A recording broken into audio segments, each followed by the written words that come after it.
क्या आप जीएस के प्रश्नों के लिए तैयार हैं? तो आज हमारे बहुत ही महत्वपूर्ण प्रश्नों की श्रृंखला के साथ हम उपस्थित हुए हैं। मैं दिनेश आप लोगों का बहुत बहुत स्वागत करता हूं दिनेश सर हिंदी वाले यूट्यूब चैनल पर, और कोशिश करते हैं आज आपको जीएस के अच्छे से प्रश्नों के साथ जोड़ने का। तो चलिए शुरू करते हैं। समय बिल्कुल व्यतीत नहीं करेंगे, हम पूरा समय केवल और केवल पढ़ाई पर लगाते हैं। तो आज हम लोग क्या कुछ करने वाले हैं, यहाँ पर उन प्रश्नों के साथ जुड़ते हैं जो आप लोगों को यहाँ दिखाई दे रहे हैं। तो आइए कुछ प्रश्नों को सॉल्व करने का प्रयास करते हैं। जैसे कि पहला प्रश्न आप लोगों को दिखाई दे रहा होगा, भूमि मापने की मानक इकाई क्या है? तो भूमि मापने की मानक इकाई पूछा है। वैसे तो बीघा भी होती हैं, एकड़ भी होती हैं, पर ये क्षेत्रीय भाषाओं में होती हैं, और इसने मानक बोला है कि स्टैंडर्ड रूप जो होता है वो पूछा गया है। तो इसका सही आंसर हो जाएगा हेक्टेयर। क्या होती है बंधु? हेक्टेयर होती हैं। तो भूमि मापने की मानक इकाई जो होती है वो होती है हेक्टेयर। क्या होती है बेटा? हेक्टेयर। चलिए अगला प्रश्न जो है वो है आप लोगों के स्क्रीन पर, बहुविधि फसल प्रणाली के संदर्भ में निम्नलिखित कथनों पर विचार करना है, और फिर नीचे 4 ऑप्शन दिए हैं उन पर काम करना है। आइए प्रश्न क्या क्या है उनको हम थोड़ा सा ध्यान से जानते हैं। एक वर्ष में किसी भूमि पर एक से ज़्यादा फसल पैदा करना बहुविधि फसल प्रणाली है। क्या बिल्कुल सही बात है? हाँ, तो बिल्कुल सही बात है। यह भूमि के किसी एक टुकड़े में उपज बढ़ाने की सबसे सामान्य प्रणाली कहलाती है। इनमें से कौन सा कथन असत्य है, ये पूछा गया है। कौन सा कथन असत्य है, यह पूछा गया है। असत्य पूछा है, सत्य नहीं पूछा है। तो भैया ना तो देखो, एक वर्ष में किसी भूमि पर एक से ज़्यादा फसल पैदा करना बहुविधि फसल प्रणाली कहलाती हैं। एक वर्ष में किसी भूमि पर एक से ज़्यादा फसल पैदा करना,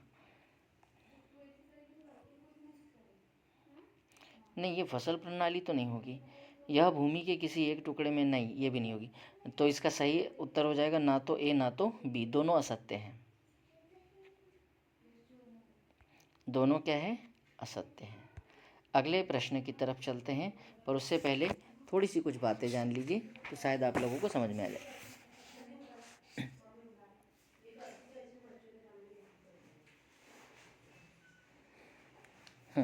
आइए थोड़ा सा अगले प्रश्न की तरफ बढ़ते हैं।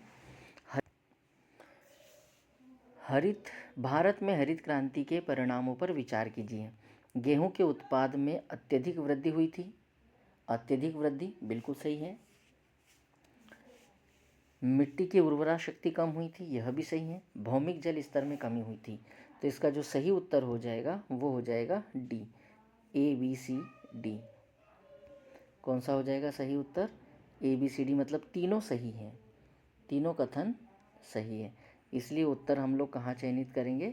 डी के पास। उत्तर कहाँ चयनित करेंगे? डी। समझ गए होंगे। चलिए अगले प्रश्न की तरफ बढ़ते हैं। प्रश्न है हरित क्रांति से संबंधित ही प्रश्न है एक और। भारत में हरित क्रांति का प्रभाव मुख्य रूप से किन क्षेत्रों में देखने के लिए मिलता है? तो भारत में हरित क्रांति का प्रभाव जो है वो देखने के लिए मिलता है पंजाब, हरियाणा और पश्चिम उत्तर प्रदेश में, जो कि पंजाब और हरियाणा के साथ जुड़ा हुआ क्षेत्र है उसमें।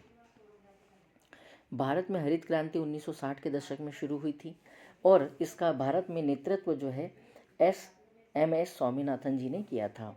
इसलिए भारत में हरित क्रांति का जनक जो है स्वामीनाथन जी को माना जाता है।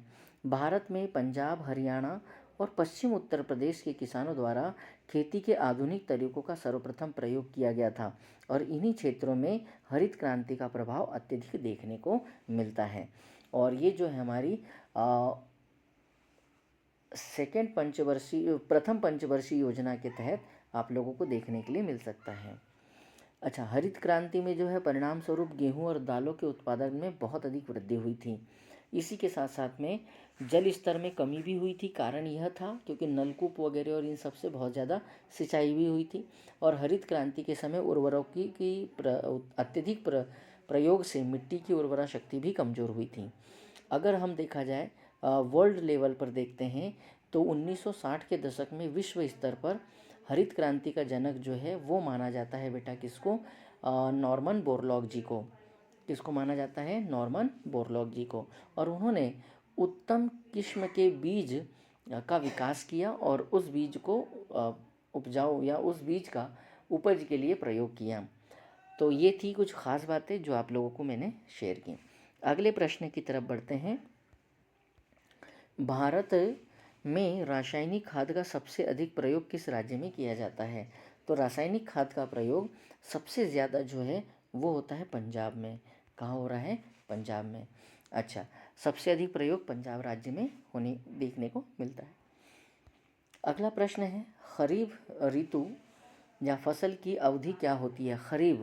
खरीफ आप लोग समझ सकते हैं वर्षा ऋतु के समय को कहते हैं, और रबी जो है वो ठंड के समय के फसल को कहते हैं। तो भारत में 3 शून्य ऋतुएं होती हैं जो अलग अलग समय के साथ साथ आती हैं, जैसे कि रबी, खरीफ और जायद फसलें। इनको 3 शून्य ऋतुएं कहते हैं। रबी फसलों को शीत ऋतु में अक्टूबर से दिसंबर के मध्य बोया जाता है, जबकि ग्रीष्म ऋतु में अप्रैल से जून के मध्य में काटा जाता है उसको। और गेहूं, जौ, चना, टमाटर, सरसों ये रबी की फसलें कहलाती हैं। जबकि खरीफ की फसलें जो होती हैं विभिन्न क्षेत्र के मानसून के साथ आगमन के साथ बोई जाती है, जो कि जून में बोई जाती हैं और सितंबर अक्टूबर में काट ली जाती हैं, जिसमें ज्वार, चावल, मक्का, बाजरा, तुअर जिसको अरहर कहते हैं, मूंग, उड़द, जूट, मूंगफली, सोयाबीन, है ना, ये सब बोई जाती हैं। और अब आप लोगों ने इसके काटने का ऋतु या समय भी देख लिया। काटने का समय क्या बताया मैंने, जून से, अवधि पूछ रहा है ना, तो जून से अक्टूबर तक हो जाएगी। कहाँ तक हो जाएगी बेटा? जून से अक्टूबर तक का समय इसका माना गया है, जून से अक्टूबर तक का। अच्छा, जायद फसलें अगर जो बात करते हैं तो जायद फसलें बीच बीच में बोई जाती हैं, जो कि गर्मी के समय में भी बोई जाती हैं, कुछ जो नकदी फसलें के साथ साथ भी कहलाती हैं, है ना। ग्रीष्म ऋतु में बोई जाने वाली फसलें जो होती हैं वो जायद फसलों के रूप में आ जाती हैं, जिसमें कि खरबूज है, सब्जियां हैं, कुछ पशु पक्षियों के लिए चारा है, मवेशियों के लिए चारा वगैरह हैं, तरबूज वगैरह हैं, ये जायद फसलों के अंतर्गत आ जाते हैं। ठीक है बेटा, नकदी फसलें भी कहलाती हैं कुछ कुछ इसमें से। अच्छा, अगला है HYV से तात्पर्य क्या है? HYV का मतलब होता है यहाँ पर इंग्लिश में इसको कहा जाता है हाई यील्डिंग वैरायटीज़, मतलब उच्च उत्पादक किस्में, उच्च या गुणवत्ता वाला भी कह सकते हैं, उच्च उत्पादन करने वाले बीज भी कह सकते हैं, है ना। खेत नहीं होंगे भैया, तो इसका सही उत्तर जो हो जाएगा उच्च उत्पादन करने वाले बीज। ठीक है, अगले प्रश्न की तरफ बढ़ते हैं। प्रश्न है अगला, गेहूं, चना, जौ आदि किस प्रकार की फसलें हैं? तो ये जो होती हैं बेटा, ये रबी किस्म की फसलें होती हैं, रबी के समय में बोई जाती हैं, रबी के समय में इसको निकाला जाता है। ये फसलें शीत ऋतुओं में अक्टूबर से दिसंबर के मध्य बोई जाती हैं और ग्रीष्म ऋतु में अप्रैल से जून के बीच में इनको काटा जाता है। ठीक है, बुआई का समय आप लोग समझ चुके हैं। बुआई का समय इसका क्या है बेटा? अक्टूबर से दिसंबर। अक्टूबर से दिसंबर इसकी बुआई होती है ना, और कटाई जो होती है वो होती है अप्रैल से जून के बीच में। कटाई जो है वो होती है अप्रैल से जून के बीच में। ठीक है, तो ये थी कुछ खास बातें जो आप लोगों को जानना था। अगले बिंदु की तरफ बढ़ते हैं। अगला बिंदु देखिए, भारत में अधिकांश छोटे किसान पूंजी की व्यवस्था करने के लिए पैसा किससे उधार लेते हैं? तो पूंजी की व्यवस्था करने के लिए अधिकांशतः जो छोटे किसान होते हैं वो जो है साहूकारों से पैसा उधार लेते हैं, क्योंकि अभी बैंक का यूज़ नहीं करते हैं। भारत में अधिकांश छोटे किसान पूंजी की व्यवस्था करने के लिए बड़े किसान या साहूकारों से कर्ज लेते हैं।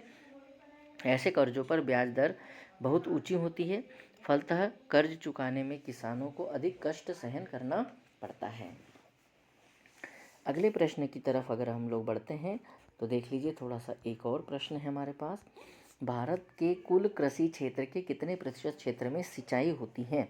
तो ये आंकड़े हो सकता है थोड़ा बहुत कम ज़्यादा हो जाए। तो भारत में अभी वर्तमान में जो है वो अगर देखें तो हम लोग लगभग 40% क्षेत्र में सिंचाई होती है। डी आंसर लगा सकते हैं। अगले प्रश्न की तरफ बढ़ते हैं, पर आज के लिए इतने ही प्रश्न हैं। अब बहुत अच्छे प्रश्न हैं, पढ़ कर रखिए, समझ कर रखिए, किसी न किसी एग्ज़ाम में आपको काम आएंगे ही आएंगे। तो आज के लिए इतना ही। इति श्री जय हिंद, जय भारत। फिर मिलेंगे नए तथ्य, नए जानकारी के